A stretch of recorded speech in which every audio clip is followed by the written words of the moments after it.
Hello, sir. How are you? Good evening, Ron. How are you? It's been a couple of weeks. I hope everybody had an excellent Valentine's Day or Lupercalia, whichever you celebrate. It was definitely a little bit of a quiet time for me. I find that my cats tend not to buy me chocolates, so Yeah, same way with here. I had nothing to do, nobody to buy flowers for. Nobody bought me flowers, so it was basically hanging out with my two cats and watching the Hallmark Channel. I guess we're the Lonely Hearts Club. But That's absolutely the case. hopefully that's not a permanent situation. So welcome everybody. Welcome back to Myths, Mysteries, and Monsters, or the other way around. As I said, every year, every weekend, I feel like I say it the opposite way. And we've got a really fun show tonight. This is a guest that Ron was able to contact for us, and I take it, Ron, that you have some experience with this gentleman. Yeah, you know what? He's one of my favorite people. You guys as well too. But I will tell you, there's very few people in this field who are genuine people. And I know we've had discussions about this before. Somebody that you can go to and say, "I feel like I'm a friend with him." And the first time I ever spoke with our guest, it was like that. He is one of these people who is a true human being. He loves people, and he is trying to find the answers to the same kind of questions that we're asking without trying to make any kind of huge profit about it. So a special person in the paranormal field. Very good. Well, I tell you what, without further ado, why don't we bring our guest in, and you can give him a little bit of an intro, and we will get this started. By the way, quick note is this is the second guest that we have had on the show ever, and so it's kind of a fun. It's a little bit of a benchmark. We're doing probably going to do a few more guests as we go forward, but only the second guest we've ever had. So I'd like to welcome Stephen Barcelo to the show. Hello, Oh, Stephen. thank you for having me in, and happy Valentine's Day. Oh, look Woo! at him with the chocolate, rubbing it That's in. so nice. Yes, so Stephen, you have the honor of being the first man and the second guest on our show. Cool. Yeah, how about that? That's Welcome a aboard. We'll send you some sort of plaque through the mail eventually. So, Stephen, I don't know exactly where to begin, but let me just put it this way. So, you have a museum hmm down in Littleton, North Carolina, Right. that is a repository for things that are cryptid and paranormal, correct? Yep. A little bit of everything. UFOlogy, spook lights. We've been lucky enough to be featured on YouTube. I'm sorry, YouTube, Travel Channel, MTV, NPR, PBS, all the local stuff. And it's primarily the big thing that's kind of put us out there has been the Bigfoot sightings in the area. And I did not move down here for this. My intent was not to be come down to semi-retire and run a cryptozoology museum, but that's kind of what happened. Right. So, you said about going down there. So, we need a little bit of background. You are not from the South, are you? You're a little bit No, north of the Mason Dixon. you could hear from the accent. That's right. I'm about as Yankee as you get. I'm from Long Island, New York. I used to be a journalist for the New York Daily News. Actually, I started as a photojournalist and a photojournalist videographer, and then with all the cutbacks, I was there for roughly 10 years, and eventually I was just doing everything, and I was good at it. I enjoyed it, but the business was dying, and so it was time for me to look for escape and get out, and that's how I somehow found Littleton. So. Yes. Now, what exactly attracted you to Littleton? Well, as silly as it sounds, it was not the paranormal or anything because I didn't know anything about it. I looked all over, and I was looking. I wanted like a big old church or a big old house, maybe a little bit of property because coming from Long Island, New York, we have postage stamp properties, ridiculous cost, taxes, and I had a little Cape house there. And don't get me wrong, I loved it, but it was just it was just out of control. And I ended up, and my house, you've been to it, used to be the museum. I ended up with this big 3-story house in Littleton, which one of the things I liked about the town too, we're 378 feet above sea level. So after Hurricane Sandy, I was nowhere near the water, have to deal with flooding. But I buy this house. It actually has an underground stream in the basement, an artesian well, hidden room on the second floor. The house, we don't even know the exact date. We know 1850s it existed. It was spun in 1895. It's a crazy old place, and I got it for 52,000. I mean, literally. I mean, it's just ridiculously cheap. So I just paid cash for it, bought it, still had the house in New York. I was still working for the New York Daily News, and we were just going back and forth. And then we started had the contractors I hired to work in the house were having paranormal activity. I mean, these guys, they didn't even want to tell me. They're kind of embarrassed, but seeing shadow people, their tools are getting moved, they're hearing noises and voices. At one point, they're down in the basement working, and they're hearing hard-soled footsteps. And like it's not like furniture being moved. And literally, there's no furniture in the house. I had a blow-up mattress and like camping stuff. I had to move down at that point. And so they went outside to see like if the Barcelos came down from New York. No cars are there. They open up the first floor. Nothing's there. The place is dark. Done for the day. And I got that story like almost like 2 years, probably a little bit more than that after I moved down from the guy that owns the hardware store. So, but it's just kind of crazy. But it's a cool town. I love the town. It's very historic, and that's kind of how it all started. And then I can get into the politics of it if you want me to go down that road. After doing the paranormal stuff and kind of doing ghost tours, and, just kind of, I'm literally walking people on up and down Mosby Avenue, not doing anything too nutty. Some of the town commissioners are not too happy with me. And so at that point, the Bigfoot stories start coming in. So I'm a journalist. So I'm interviewing people and talking to them. I'm going, this is crazy. This is amazing. And that's when they really got upset with me. And they said, you're making us look stupid, talking about Bigfoot and all this other stuff. I said, I'm not the one that said I saw Bigfoot. These people are coming in. Some of these stories are recent. Some of them, 30, 40 years old.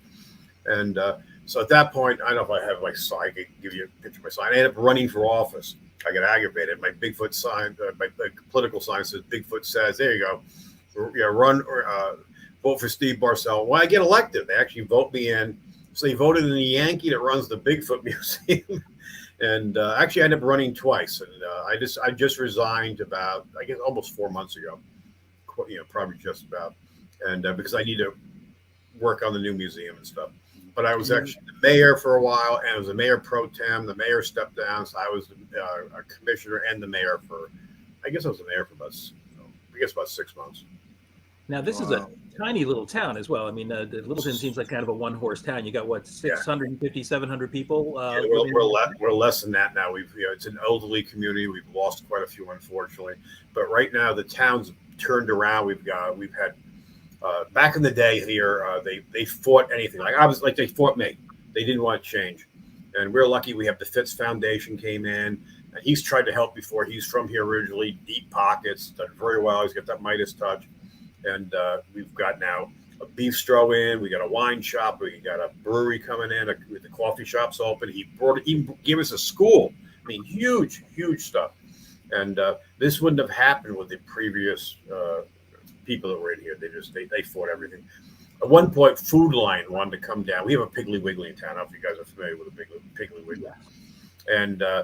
And they fought that. They didn't want that because they were afraid it would affect the Food Lion. And that would have brought. We have Lake Gaston right above us, literally like 7-8 miles. That would have brought people from the lake into the town. The town was known for some crime, so we end up cleaning that up, getting things going. I mean, the town's booming. I mean, during COVID, this town the last 5 years, it's kicked ass. I mean, it's amazing, and it's still going forward. So, and I can pat myself on the back a little bit. I mean, like once again, I was the pilot light, man. Yeah, absolutely. It reminds me very much of a New England town because you have a lot of mom and pop businesses there. Yep. With, if you wanted to walk down the street, you can see people buying their wares right there like it used to be. It's like the quintessential American town. But what I found so fascinating about my trip to Littleton is that whatever you think of a small town in the South, you wouldn't think that it's quite as progressive as Littleton appears to be. It seems that it was very welcoming, and indeed, you might have some people that are a little apprehensive about change, but I think in the end, everybody is open about the idea of reinventing yourself there. Yeah, I think one of the things that was good in this town, right across from where we did the event, Lakeland Theater, which is you're going to love. It's totally renovated, and from the Fitz Foundation, thank God. And but basically, the fact that we had a theater in town brought the artsy community in, and I think that's one of the things that helped this town out. It brought in, that crowd is different than your typical small town crowd, which is It just going to is. worry about just you know the hunting and just all the other stuff. It brought in a slightly different bunch of people. Maybe I don't want to insult it, but like maybe a little highbrow, and and that helped. But it was dying. I mean, the theater was in bad shape. They were out of money. And then when Ed and Deb, his wife, came in, the Fitz, and he actually played basketball in the gymnasium. And the old Lakeland Theater is, which is Lakeland Cultural Arts Center now, was the school, the high school he went to. So he wanted to save it. And it was like, I mean, the stars just aligned. It was like I was in a perfect place to run for office. We had to do a lot of cleanup, personnel and stuff, which I won't go into. And but basically, things aligned. He was able to come in. He's tried to help before, and he did help in small amounts, but people didn't want help. He didn't want change, and we're able to move forward. And now the town's really boomed, and that's one of the reasons I was able to survive as my little museum from the house. Now to buy, or I'm in the process of buying this, I should say. The new building that we're in, which we went from 250 square feet in the front of the house. The house is much bigger. That's all the wife would let me use. And, to the new museum, which is literally 3,700 square feet. We have parking across the way. We're still working on the place. We got a lot to do, but it's a crazy place. And this place was everything. It's not as old as the house. It doesn't have that kind of history, but it was a church. It was a bar. It was a laundromat. It was an old store at one time. It was a car dealership, a mattress store. I mean, you name it. It's been through here. So, wow, yeah. Now, But there was history to that town, though, correct? I mean, at one time, what was it? Because I remember you gave me a tour at one time. What was its claim to fame? Well, actually, where my house is, the original house, is the old Stagecoach Road. And Right. down the road from us is Persons Ordinary. That was licensed by King George II, 1739. And that was only men could stay there. And so that's in the Halifax Resolve, which is part of the original Constitution for the United States, was written there. And when the English came in, they actually moved it up that road, which is 1001, and brought it to, I'm going to forget the name of the town. I always do this. My senior moment here. Anyway, moved it through to Hillsborough and to keep it away from the English. So there's a lot of crazy history in this town. So when I originally started hearing the paranormal stories, I was mixing the history in. We had people in town that grew up there and had no idea of the history of Persons Ordinary. It's like, Right. pretty common that I think a lot of these small towns have fantastic history, especially the ones that date back to early European settlement here, and it is true that a lot of your average people just don't know too much of the depth of the history. They may know the highlights, but don't usually know too much of it. Now, one of our viewers a moment ago, Mary Beth, had sort of read my mind, and she was saying that a lot of these small towns, that have the potential to survive on tourism, don't manage to do it because they're so resistant to change. They're resistant to anything that they feel is gonna either bring in the wrong crowd or bring in too many people. They don't want out of towners in. People want everything to stay frozen in place and to stay the same, and that's certainly rarely successful. But I wonder, how did you sort of fight back or combat the sort of resistance to bringing in something as a little on the outre side as a paranormal and cryptozoological museum? Basically, my ability was being a journalist. My job was to sell newspapers, and you can see a lot of the cover stuff I have in here. I mean, Madonna, major A-listers. And I was lucky. I worked a major area. I worked, not just New York. I worked Long Island, so I was dealing with Hampton and serial killing, you name it, all kinds of stuff. The mob, and I was I was very fair to everybody. I never burnt anybody. You don't burn your bridges, And my main competitor was the New York Post, and where they tended to do that. The story came first, worrying about what you're going to get, next season or what happened, and I didn't do that. I would do what I had to do, and that's why I would be. I had people get pissed at me and say, "Well, they just give you the story." I said, "Well, yeah, because they know I'll treat them properly. I'm not going to lie. I'm not going to make shit up." But anyway. So I had that ability. I kind of knew basic marketing of how to sell things and how to sell a newspaper. I came down here. I saw this town had potential. I mean, one of the things I first came down and said, I was talking to some of the commissioners at the time, and there's some buildings in town. It's gorgeous, gorgeous stuff. And now they're finally being used. I said, you guys need a pub. You need like a good old Irish pub or something, some like, some basic sandwiches, stuff like that. When I sell the house in New York, oh, no, you can't do that. And I got this really negative attitude. It was like, well, who the hell you tell me what not to do? I mean, it's like, but that's the way it was. And so basically I did my silly little thing doing ghost tours, and they started to shut me down. Like I said, I ran for office, and, and it took a good year just for them to understand me. I mean, I was the outsider. They were not thrilled that I got elected in, but we had, I won't go into the politics of employee stuff, but we had to clean house. I mean, we had to get rid of people. People had to get fired, and it wasn't easy. I just noticed another one of our viewers, Adam, chimed in and mentioned Piggly Wiggly, and you asked us earlier if we were familiar with it. And of course, up here in the Northeast, we don't have Piggly Wiggly, but I would imagine that anybody interested in this field, in this sort of general genre, has got to be familiar with Piggly Wiggly, whether they realize it or not, because it plays actually such an important role in the movie Close Encounters of the Third Kind. I didn't even realize that. If you ever go back and watch Close Encounters of the Third Kind, when they're setting up their sort of top secret base in in Wyoming by Devil's Tower, they have fleets of trucks bringing in all their equipment, but they're all Piggly Wiggly trucks, and that was the first time I'd ever heard of it. So I thought that a little bit of irony in there. So, Piggly Wiggly's known for being the first. Before supermarkets, back in the day, you used to go into it. Yeah. You used to go into a store and you give him a list of your stuff, and you stand there, and he'd pick the stuff off the shelves, put it in a box, and that was the first store you could actually walk down shelves and pick the stuff for yourself. And I kind of joke, I mean, hey, this is kind of cruel. They never seem to move much past that. I mean, I first came down here, I was looking for lasagna noodles.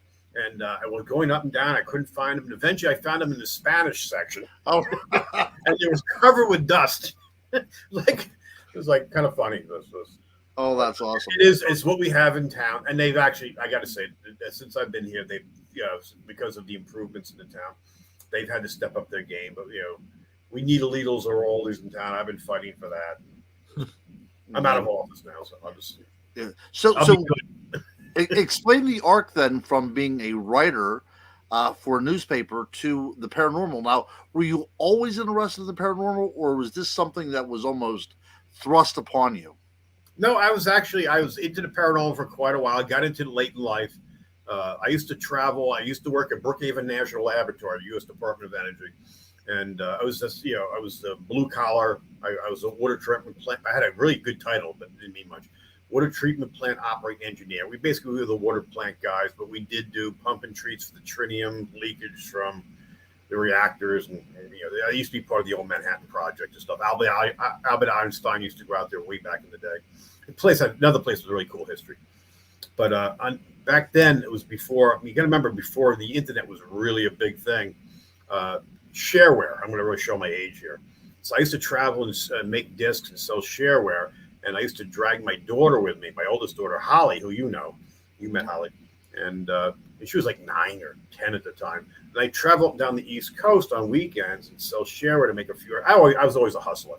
And sometimes we do pretty well. I mean, we'd sell a fair amount of stuff. So on the way back, I'd call my wife, say, call me in sick and tell, Holly can't go to school Monday.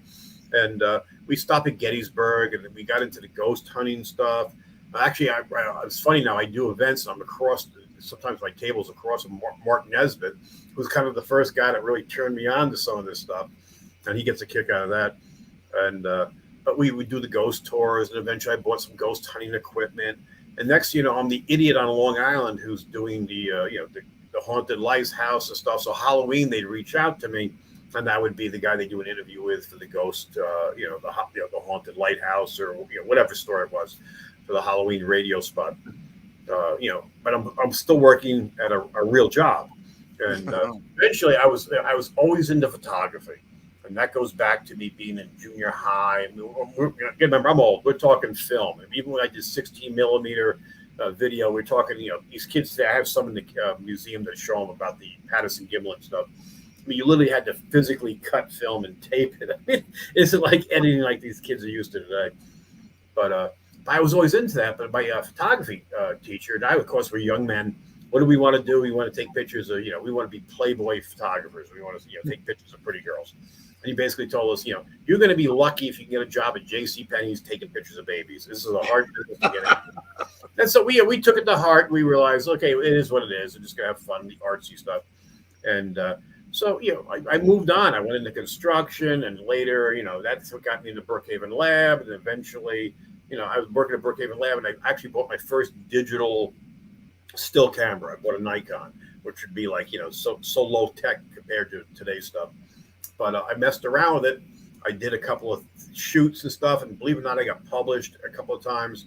And then my family was always into the media. I'm talking my uncles and stuff, New York Times and stuff.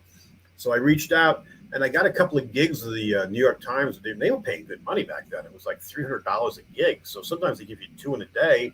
That's $600. Like, holy shit, And you didn't see the money for a long time, but and I just go out and shooting geese for a story or whatever the hell they needed. And so I kind of enjoyed this. I was actually kind of paying for my hobby and paying for my stuff. And little by little, I got more and more into it. I started chasing news. And you got to remember, I still had my full-time job. And then I started working more for the New York Daily News. Michael LePeck was my boss at the time.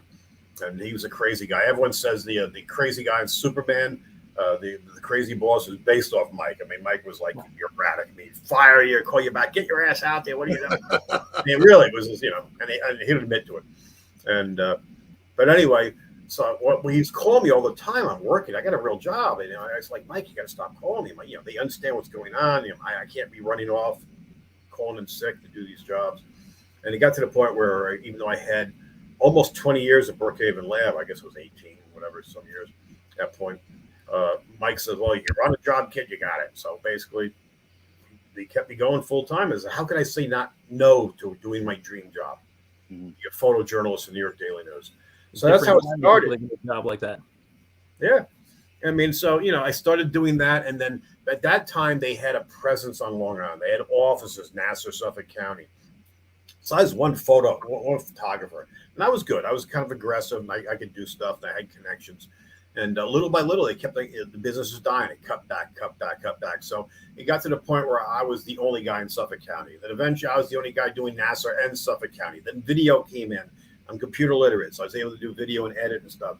And then eventually, they said, "Listen, we don't have any reporters available. We have to take them out of Queens. You're already interviewing people on the camera. Can you just do that?" So we don't really need anybody. They're just stealing my quotes and everything anyway. So it got to the point where I was doing everything. I was a one-man band. My car had 2 laptop desks in it. That was my office. But I got to be honest with you, I loved it. My wife, my kids are helping me. I call up and say, do some searching on this. I got to find this and that. And I was, like I said, I didn't burn my bridges. And then, I got to the point where, the New York Daily Post, the New York Post actually had, they didn't even do video, but I'd be working stories. They had 2 reporters and 2 photographers out there, and I still kicked their ass. I mean, it was like I get connections, and, it was great. So I'm going like, this is good. One time I know, guys, I'm talking to one. This is what I do. I'm in Manhattan for a Christmas party, and one of the guys comes. I'm up at the bar where I belong, and one of the guys comes up. I was just telling the boss how you're into the paranormal. Why the hell would you tell her that? I don't need that. It's like Gretchen was my boss at the time. It's after Mike's gone, and she was English, and then she goes, I didn't know you were into this. I said, why would I tell you? And she was telling me about her paranormal experiences and stuff. We get talking and stuff. And she goes, why don't we do something with this? I said, you got to be kidding me. You got to pay me to go out and do paranormal, stories and stuff. And then basically, like about a month later, we got together in Manhattan and we sat down. We figured out a budget and stuff. And that's what I did the first little, story stills and a video that would be featured on their site. And it was Speaking to Ghosts in Smithville, New Jersey. And it was #1 on their website for, I think it was 3 or 4 days straight. Thank God it was a slow news week. But they came back to me and said, what else do you have? And then I pitched Whitehall, New York, a Bigfoot sighting. And little by little, I thought, this is going to be great for me. This is really getting, a lot of activity. And I can get out of doing, the courts and the stakeouts, all the stuff I hated doing. And but then new management came in, same owner, new management. It came down. And all my bosses got fired. It took about a year for them to get to me. I never got canned. I got cut way back. And that was when I was looking to escape New York. And that's how I found Littleton. Right, right. But you went to a place, Littleton, which is an epicenter for Bigfoot sightings, isn't it? Who knew? I mean, Who knew? Exactly. I I didn't had no know clue. whenever I visited the town. I had no idea. But there's a place there called what, Medoc? Is that what? How do you pronounce Medoc it? Mountain State Park. The road is in front of the museum here. Is the road is back behind the house. I don't know if you remember it, and that's where Tiffany Merrill had her sighting. One of the original ones I interviewed, for me anyway. And we've had 4 sightings there across the street. One of the ones that's got a lot of publicity was Jesse Walker, a retired school teacher. He was 73, 75 now. Matter of fact, he's going to be at the event. I'm going to have him sitting there signing glossy photos of himself and talking about his experience. Nice. But I mean, this is a guy who was horrified, cried through the interview. I mean, came into my house. I was closed because of COVID. He came to me because of what he did. I was the commissioner at the time, and we interviewed him. And he literally talked, explained what happened, cried through it. And this is a guy that's a retired school teacher involved in all the churches. I mean, everyone in town knows him. He's not a guy that's going to make this up. He's not a Bigfooter. And that's what if you look at my YouTube channel, you'll see I've had so many interviews. That's kind of what I've done. And it was people who just, I've convinced them to talk on camera. And that's not easy. And it's getting actually a little harder now. But we have tons of people who come in, deputy sheriffs and other people have come in, have sightings. I mean, it's amazing. The sightings have been here for well over 100 years, going back to the Halawasa tribe. And Ron, you met Minnie Silver telling her stories at the event. I mean, it's crazy. And I had no idea. I mean, when I've heard about Bigfoot sightings in North Carolina, you got to remember, I didn't come here for this. I'm just looking to, semi-retire. And it's usually up in Cherokee, up in the mountains and stuff. I come down here. Turns out we're the hotbed. The most recent sighting has been reported to me is, I think, 16 days old. And it's a woman that came into town, and she's very skittish about me giving any chance of someone figuring out who she is. But she's not from the area. She came into town to go to Medoc Mountain State Park because of the geology. It's a collapsed volcano from many years ago. And we have gold mining there, and there's very unique rocks and quartz and stuff. And she was literally driving in to get to the road where you drive in, and she saw something out of the corner of her eye, thought it was in a tree, and it threw a log at her, damaged her car. She turned around, the thing was gone, picked up the log, which is a piece of firewood, which we have in the museum. She actually brought it to us, went to the ranger station and reported it because she needed an accident report for her insurance. I mean, did the insurance pay for it? I don't know. It's that new. I don't know if she's even got the accident. That would be great to have an insurance claim for a Bigfoot. She's upset with me because I deal with a lot of local media loves me, and they one of the guys I deal with a lot is this country station. It's I'm going to get it wrong, 97 points, whatever. It's the Hamptons Road country station down by Virginia Beach, and this guy Jason calls me all the time. So as soon as he heard about it, he goes, "Can you be on the air tomorrow?" And so I talked about it, and she's from that neighborhood, and I'm trying to be vague, and she freaked out. She goes, "Oh my God, I can't!" Like, you came to me. I didn't come to you. It's like, Anyways, that's that's when you're dealing with Bigfoot, and you're not like one of us who's into this. And that was the problem in this small town. The sightings were here. Nobody talked about it, and the few people that did come out were sorry they did. Right. Well, I guess if they're going to be hesitant putting anything in more than a Piggly Wiggly, an upright hominid of some kind is not going to be top of the list either. Yep. Yeah. I do have a question. We do have a question, an actual honest to goodness question here from the Dead Air Full Spectrum. If I could take a moment to read it to you, Stephen, because we are now going to tap into your expertise in the field of Bigfoot research. And that is simply this. Do you believe there are various races of primate, Bigfoot, swamp, the skunk ape, the grassman, etc.? And is there a geographical evolution happening within these groups? What is your feeling about that? Well, my belief is I have a group of guys that work with me. It's kind of amazing how this is kind of became something. George works with me a lot. I don't think you met George. I don't think he was around when you were here. George is a retired cop out of Delaware. Actually, he's an official. He was, in charge of the IT department, state police. He came down here in the middle of COVID. I was officially closed. I let him into the museum. I gave him a map, and he bought some stuff. Next thing he knows, he sends me some photos of these prints he found at Meat House. He goes, "These good?" I said, "Holy shit! Did you cast them?" He goes, "No." And showed me a snake. It was a copperhead, so it was a good move. So I ran down. It was raining. And actually, his story ended up running on coast to coast, and it was crazy. And but basically, he's had some experience where George now kind of like almost thinks it might be interdimensional. I don't lean that way. I believe flesh and blood. I kind of lean back to maybe it's the old school way of thinking.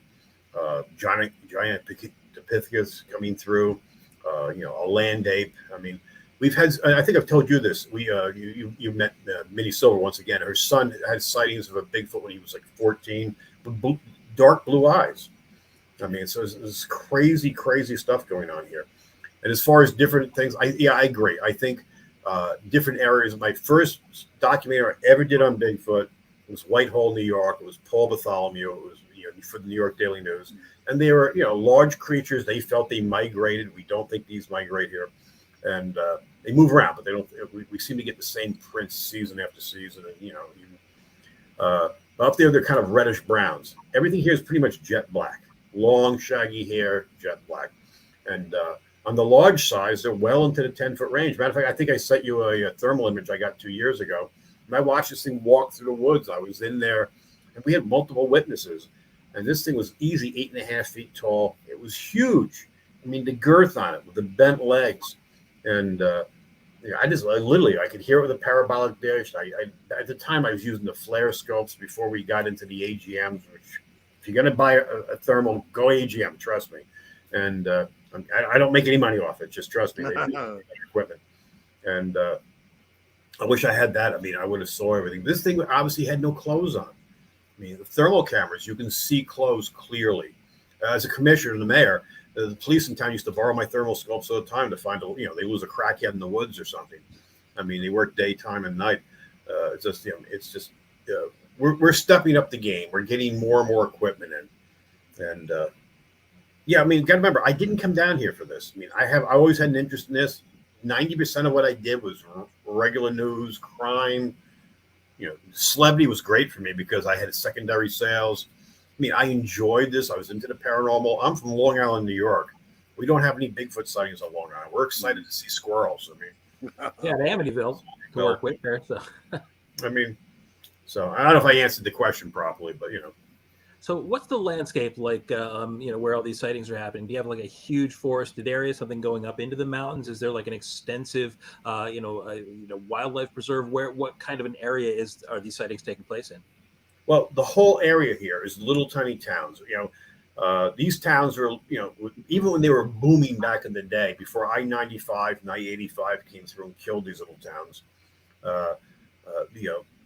even back then, they maybe had 1,200 people, some of these towns. I mean, other towns are like, we're under 650 now. We're probably I think we're 640 or 630 or something. I can find out in town hall. And, but it's, these towns died because of that, but they were never huge. And the business down here primarily is logging and farming, but mostly logging. So if you do a Google Earth and come up, you can see it's like little tiny town. Like I drove Ken Gearhart in from, RDU when he came in last Paracon we had. I purposely took him up through the back road instead of taking I-85 up or something like that.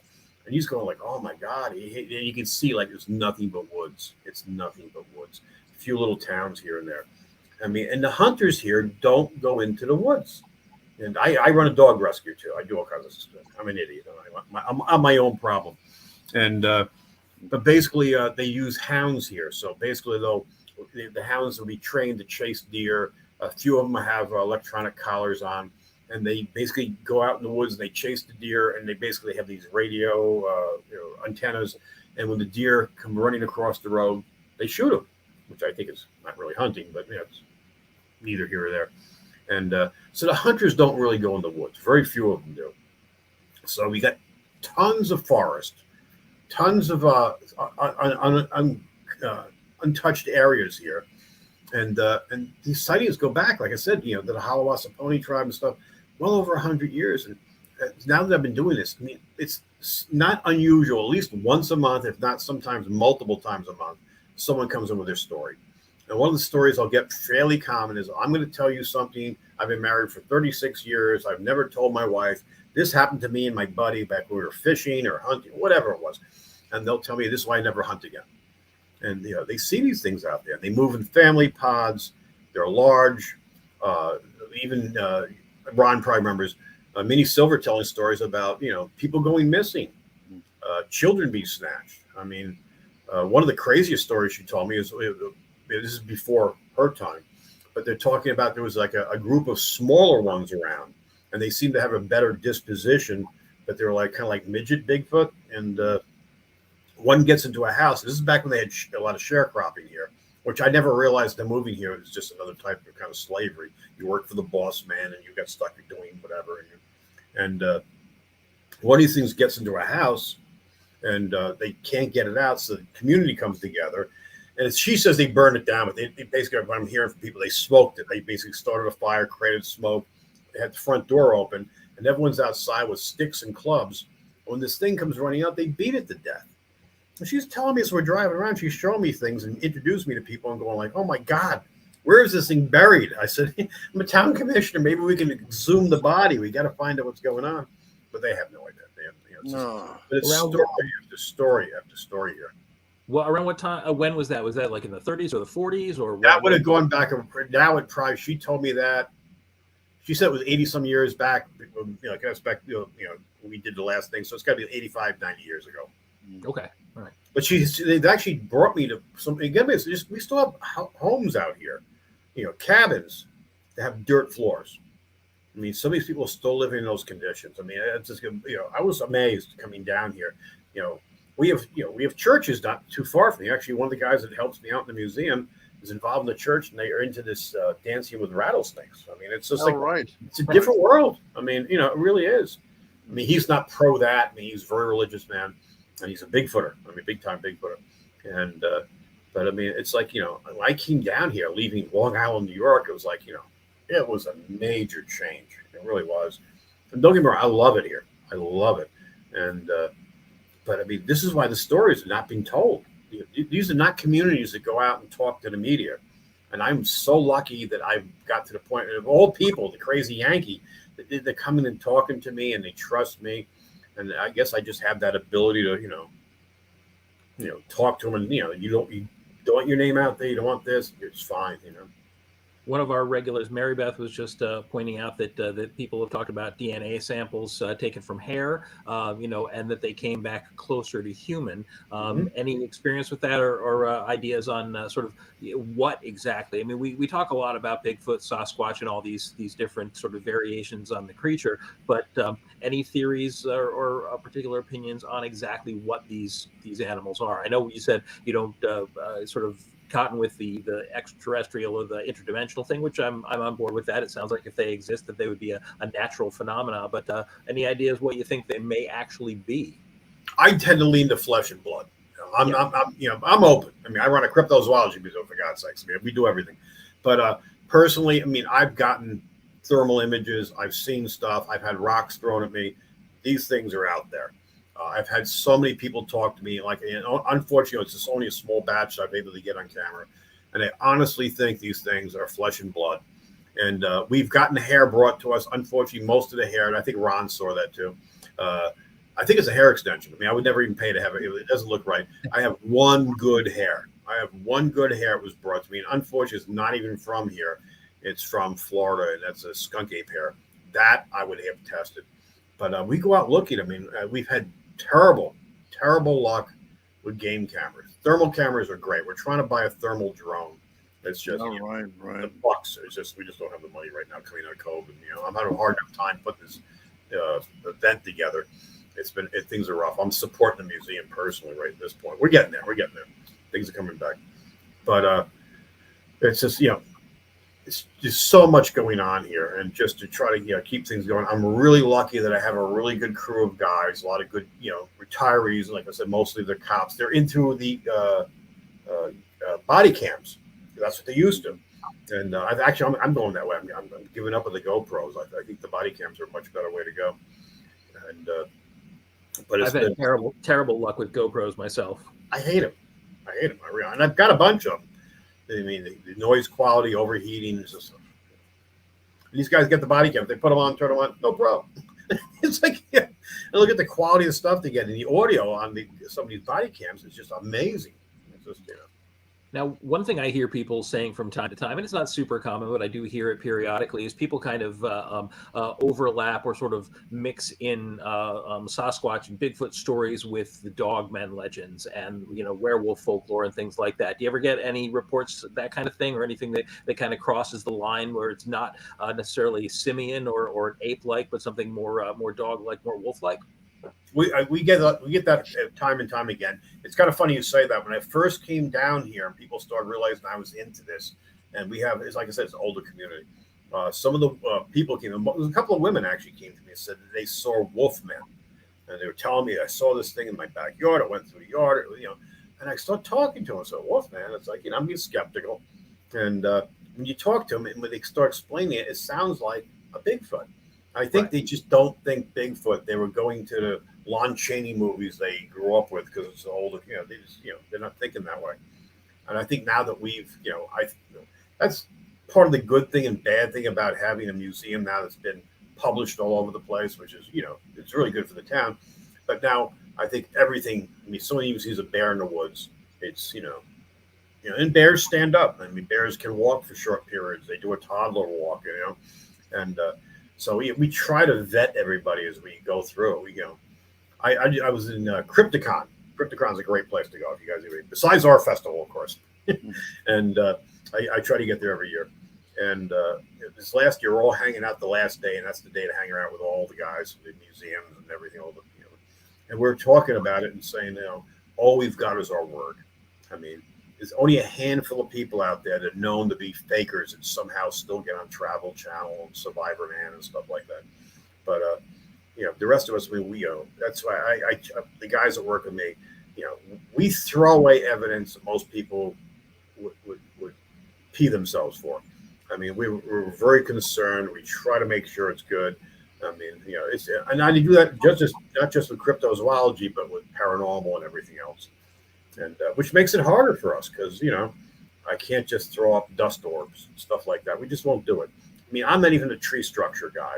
I go out there, like even today, I was out with my niece filming. If you see the latest video I just posted, and we went through, it was like X after X after X in the woods. Like, I said, that's really unusual. I filmed it. I said, but I have to walk away from it. To me, that's just, for me, I'm uncomfortable with it. I'm not saying if someone else does it, it's anything wrong with it. But. Right.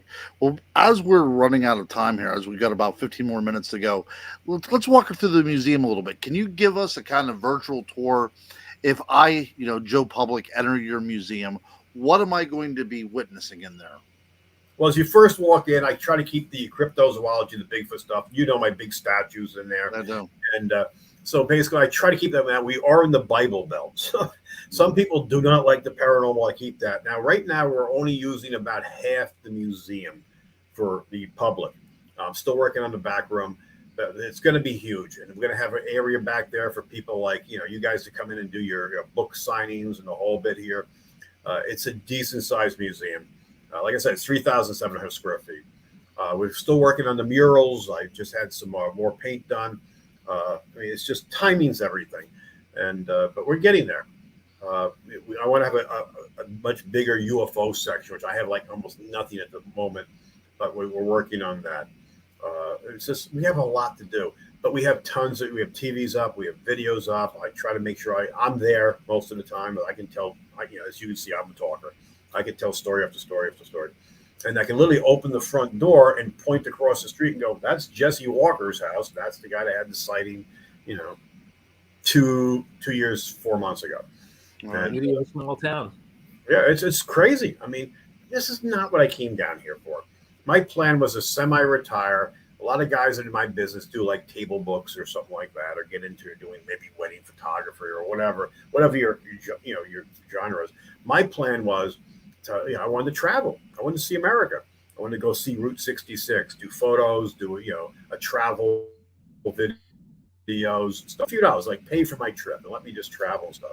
I come down here, end up with a haunted house, start taking advantage of that. Gets Bigfoot sightings come in, get sucker and running for office. It's like I created the same nightmare I had when I worked for the New York Daily News 7 days a week, except there I was handsomely paid for it. Here I was making shit. It's like I pain out of my own pocket. But I love it though. And Ron will tell you that. I can't. And I'll tell you what, a couple of our listeners, Mary Beth said that looks awesome, and Sandy Andrews says looks like a beautiful setup, which it is. Which is one of the reasons why I wanted to bring you on the show tonight, because in just a few short months, right? We're less than a month away, right? No, less than 2 months away, if I'm not mistaken, right? April. You're going to have your Paracon down there, where people can actually visit Littleton and visit your museum. So tell us a little bit, because I know the theater has been revamped and everything. Just tell us a little bit about the event itself and where to get the tickets. Okay, well, the tickets just went on sale today. This is how far behind we are. I mean, trying to get everything going. And we're really lucky. When I first started doing the museum stuff, and because we are researchers, we go out there and we do stuff. And, we did a tie-in. We actually were partners now with MetaZoo. And for those of you guys who don't know what MetaZoo is, it's a trading card game. And I've never been into trading card games. But Mike Waddell, the creator, reached out to me about a year and a half ago. And he came out in the middle of COVID. And it's basically based on cryptozoology. I mean, I don't know if you can see this here, the reflection. That's Mothman. This is Bigfoot. I'm going to do it wrong here. Anyway, this stuff's like super collectible. And anyway, stuff came out in the beginning. He did a Kickstarter, and I got an email saying, "Are you interested in the Kickstarter?" I was like, "Are you kidding me?" I'm like dead in the water. My museum is shut. And anyway, he sent me a ton of stuff anyway. And so I made some phone calls. I mean, literally get this box in the mail and going, how drunk was I on Amazon? What the fuck did I order? And I'm not even into this. And so anyway, it turns out these boxes, the Kickstarter boxes, which are boxes I should have had one down, about yay big. They were selling, I think, like $60, $70 in the Kickstarter. Well, at that point, they're selling for like $500, $600, $700. They went up to $12,000 at one point. So he came back down. Now they're still selling for like, $5,000, $6,000, $7,000. It depends on if they're signed and stuff like that. It's only $2,500 he's done. But it was like, you never know where life's going to take you. So I get involved with this. They're coming to the event. Mike's hoping Mike comes as well. But this is a big deal. I mean, you never know where life's going to take you. But that's part of it. So they'll be there. So we actually have a large. They did $55 million their first year. Holy cow! I mean, they came out in the middle of COVID and stuff. I mean, just I can't. Enough advertising for MetaZoo. But they've been really good to us. They've really been very helpful to us. That's how we got into the new building and all that other stuff. Now, what's the official name of that Paracon? What's the name of the Paracon? Right now, we're calling it. If you can see that, I'm going to get it all wrong here. And the reason I'm not doing CryptoCon is I've had issues. So we're basically calling it the Paranormal Bigfoot Festival. Now, we're down here. People don't know what Paracons and stuff are. And every time I use the word, even though our museum's Cryptozoology Paranormal Museum, people think it's Bitcoins. Exactly. Yeah. I get shut down on so much stuff on social media. I mean, I'm trying to do all these different things, and it's just like you're in review. You're in review. It's like, Now, if people go to your website for the museum, can they get information about the con there? Yes, everything's up, and I've sent it to you guys too if you want to repost it. And it's all on. My daughter just did it today. So hang on a second. Eventbrite. So you just look us up on Eventbrite. It's all set up there. Very good. It's $25 a ticket, and we're gonna have I'm gonna have all kinds of stuff. We're gonna do raffles, all kinds of stuff. The new Lakeland Theater actually has a bar. They have food. I mean, it's gorgeous. It's amazing. Ron, you're going to be blown away. It's going to be incredible. Well, I'll tell you what, I was blown away the first time. As you said, the town has, you said about 600 and some people, correct? Yep. I will tell you this. So I go into this little town, and I didn't know what to expect because it's smaller than my hometown wherever I grew up. And I will tell you, from the time the doors opened until the time that they closed, the place was packed. I don't know where everybody came from.